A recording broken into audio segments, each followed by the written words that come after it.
السلام علیکم ویورز، میں ہوں شاکر سولنگی۔ ویورز، مسلم لیگ نون اور سابق چیف جسٹس ثاقب نثار کے درمیان آڈیو لیک اسکینڈل کے معاملے پر جنگ تیز ہو گئی ہے۔ آج مریم نواز اسلام آباد آئی تھیں اور اسلام آباد ہائی کورٹ میں ان کی پیشی بھی تھی۔ پیشی کے بعد ایک طویل پریس کانفرنس انہوں نے کی ہے اور ثاقب نثار کے خلاف آڈیو اسکینڈل کے معاملے پر کچا چٹھا کھول کر رکھ دیا ہے۔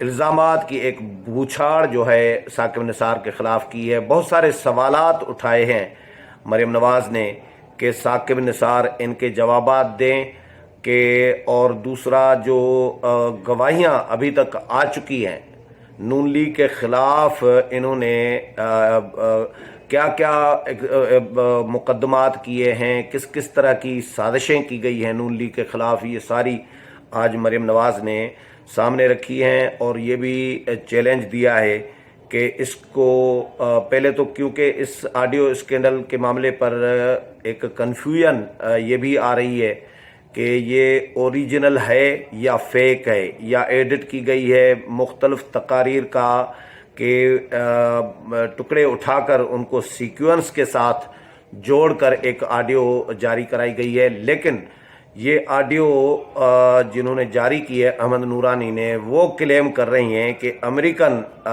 جو ایک ادارہ ہے انہوں نے اس کی تصدیق کی ہے، اس آڈیو اسکینڈل کی، اور انہوں نے تصدیق کرنے کے بعد یہ کہا ہے کہ یہ بالکل اوریجنل ہے، کوئی اس میں مختلف تقاریر کے ٹکڑے نہیں جوڑے گئے۔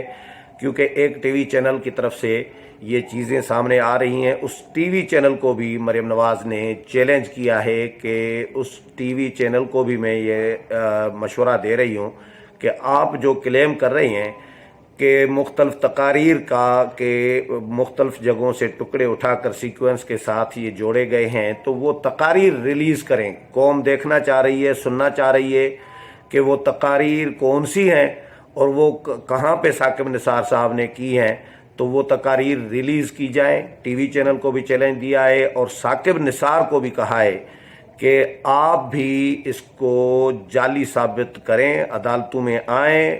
لیکن عدالتوں میں جب ان سے سوال کیا گیا تو ثاقب نثار صاحب کہہ رہے ہیں میں پاگل ہوں کہ میں عدالتوں کے چکر کاٹوں۔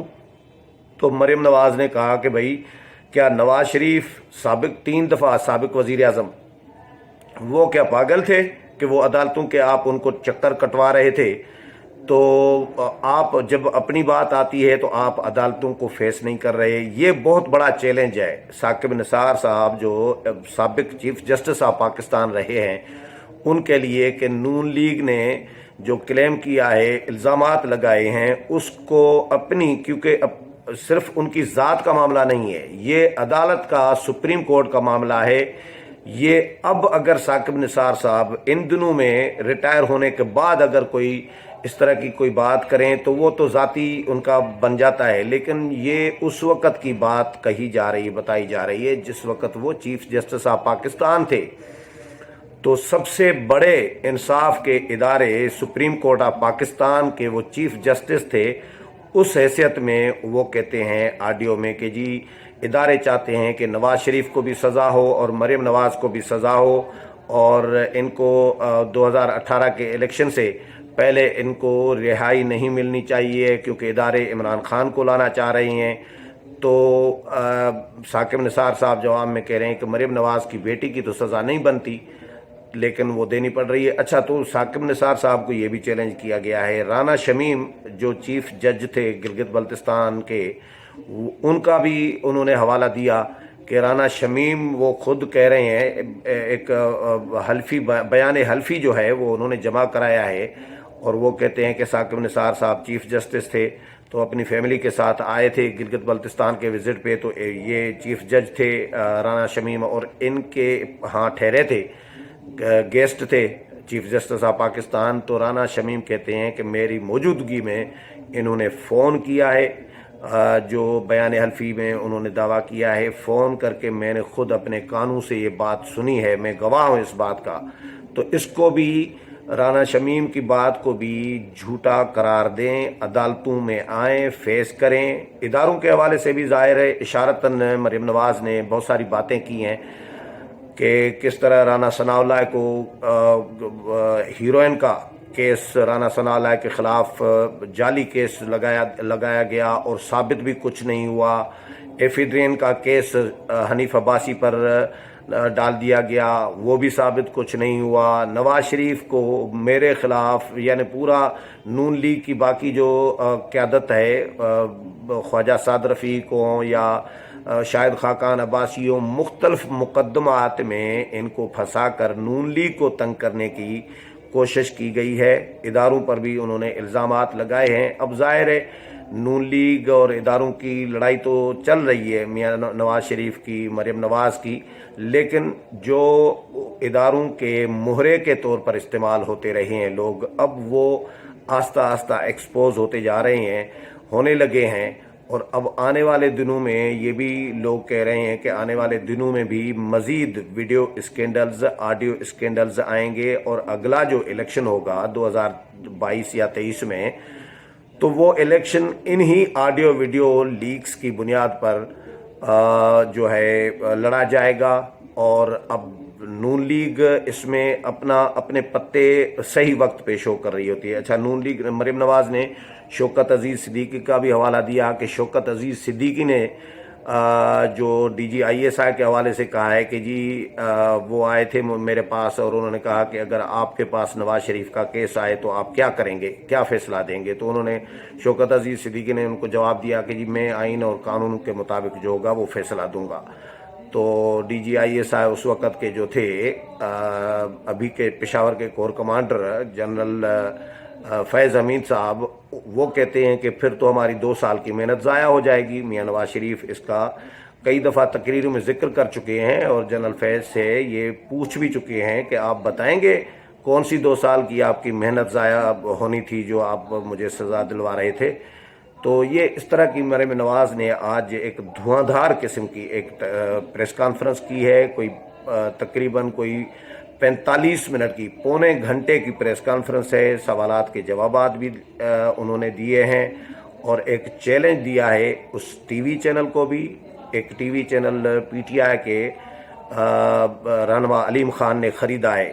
میں ٹی وی چینل کا نام نہیں لینا چاہ رہا، بہت سارے لوگوں کو، ویورز کو پتا ہوگا کہ علیم خان نے کون سا ٹی وی چینل خریدا ہے۔ اس ٹی وی چینل پہ ظاہر پی ٹی آئی کے دفاع میں ہوگا، وہ حکومتی اداروں کے دفاع میں ہوگا، جو نون لیگ کے خلاف ہیں ان کا دفاع وہ کرے گا۔ تو اس کو بھی چیلنج کیا ہے کہ آپ ثابت کریں کہ کون کون سی تقاریر سے ٹکڑے اٹھائے ہیں، ثاقب نثار کی آڈیو میں جوڑے ہیں ہم نے، اور ثاقب نثار کو بھی کہا ہے کہ اگر آپ سچے ہیں تو آپ آ جائیں عدالتوں میں، فیس کریں۔ آپ تو چیف جسٹس آف پاکستان رہے ہیں، آپ تو لا کے ایکسپرٹ اور ماہر اور استاد رہے ہیں، لا پڑھاتے رہے ہیں، تو آپ عدالت سے کیوں بھاگ رہے ہیں؟ آپ کو تو نہیں بھاگنا چاہیے، آپ تو سچے ہیں نا، آپ خود کہہ رہے ہیں کہ بھئی یہ غلط ہے، تو آپ اس میں پاگل ہونے کی کیا بات ہے کہ میں پاگل ہوں کہ عدالتوں کا چکر لگاؤں؟ تو آپ جب قانون کی حکمرانی پہ، عدالتوں پہ آپ کو بھروسہ ہے تو آپ آ جائیں سپریم کورٹ میں، اور چیلنج کیا ہے جو نون لیگ نے، مریم نواز جو چیلنج کر رہی ہے اس کو آپ فیس کریں۔ اگر ثاقب نثار صاحب نہیں آئیں گے، اس چیلنج کو قبول نہیں کرتے اور اب کہتے ہیں کہ جی یہ فیک ہے میری آڈیو اور جعلی ہے، تو ثابت نہیں کریں گے تو یہ الزام تو ثاقب نثار پر رہے گا۔ تو دیکھتے ہیں اس میں بہرحال آگے مزید چیزیں آئیں گی، آڈیو ویڈیو بھی آئیں گے، ثاقب نثار صاحب کا بھی موقف مزید آئے گا مریم نواز کی اس چیلنج پہ، اور جنگ کیا رخ اختیار کرتی ہے، کیونکہ اب تو عسکری قیادت میں تبدیلی کے بعد ہواؤں کا رخ بھی تبدیل ہو رہا ہے۔ یہ بھی سننے میں آ رہا ہے کہ اب جو پہلے پریشر ہوتا تھا سیاسی جماعتوں پر، جو فون کالز جاتے تھے سیاسی جماعتوں کے لوگوں کو، حکومتی ہوں یا اپوزیشن کے ہوں، اب یہ توقع کی جا رہی ہے کہ اب فون کالز نہیں جائیں گی سیاسی جماعتوں کے رہنماؤں کو۔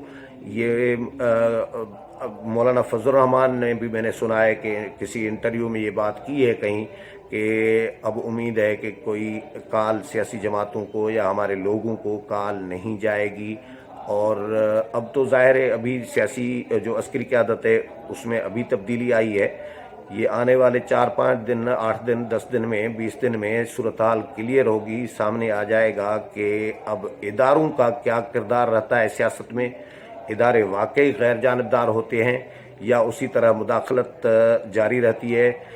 لیکن اپوزیشن جماعتیں ظاہر اپنے طور پر ڈٹی ہوئی ہیں کہ بھائی اداروں کو سیاست میں مداخلت نہیں کرنی چاہیے، انتخابات میں مداخلت نہیں کرنی چاہیے، اور اپنا جو پروفیشن ہے اس کے ساتھ، اپنے پروفیشن کے ساتھ جو ہے اپنا اپنا کام کریں، ہر ادارہ اپنا اپنا کام کرے. یہ اپوزیشن جماعتوں کا موقف ہے. اس کے لیے دھواں قسم کی تقاریر بھی ہو رہی ہیں. نواز شریف نے بھی تقریر کی، آسما جہانگیر کانفرنس میں ایک زبردست بڑی تاریخی ایک دھواں پریس کانفرنس تھی. پھر وہ خطاب تھا. پھر مولانا فضل الرحمان نے جو پشاور میں تقریر کی ہے اس میں بھی اداروں کو انہوں نے بھی خبردار کیا ہے. آنے والے دنوں میں بہرحال صورتحال نظر ایسا آ رہا ہے کہ کچھ تبدیلیاں آنے والے دنوں میں ہونے والی ہیں. پی ڈی ایم کے جو گزشتہ روز اجلاس ہوا اس میں مولانا فضل الرحمان کا لب و لہجہ، باڈی لینگویج، اور وہ بھی یہ بتا رہی تھی. پھر مولانا سے میری بات بھی ہوئی تو انہوں نے کہا کہ ہم نے گراؤنڈ بنا لیا ہے. تو یقیناً اس میں مجھے ایسا لگ رہا ہے صرف سیاسی جماعتوں کا معاملہ نہیں ہوتا، اس میں اداروں کا بھی ضرور کوئی نہ کوئی رول ہوگا غیر جانبدار ہونے کے حوالے سے. امید ہے پروگرام پسند آیا ہوگا. اگلے پروگرام میں پھر ملاقات ہوگی. تب تک اجازت چاہتا ہوں. اللہ حافظ.